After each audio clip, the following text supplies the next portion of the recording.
উফ, একটু makeup take up করে নিই। ভাবছি এবার মেকআপ করে কোথায় যাব। একটু সিম্পল মেকআপ করে আমি যাব একটা নিমন্ত্রণ বাড়ি, এবং সেটা হচ্ছে এটা কালী পুজোর।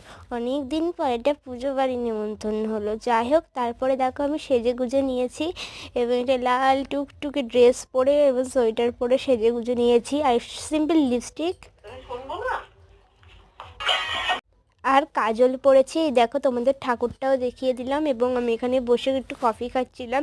তারপরে খাওয়ার রেসিপিগুলো একটু শেয়ার করি। দেখো, প্রথমেই দিল খিচুড়ি, এরপরে ফ্রায়েড রাইস আর আলুর দম।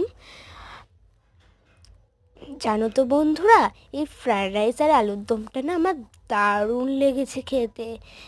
দেখো, তোমাদের সাথে আর একবার শেয়ার করছি। আর আলুগুলো খুব সুন্দর সিদ্ধ হয়েছিল, আর ফ্রায়েড রাইসটা সত্যি দারুণ খেতে হয়েছিল। আমার তো খুব ভালো লেগেছিল। তো তারপরে দেখো চাটনি, পাঁপড়।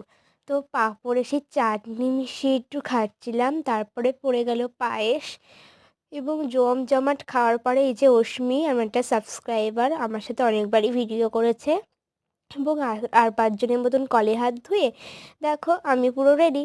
এরপরে তাড়াতাড়ি করে দাদার বাইকে করে এসেছিলাম, মানে এসেছিলাম মা বাবার সাথে। তো তারপরে দেখো ঘুমিয়ে পড়লাম। আজকের জন্য টাটা।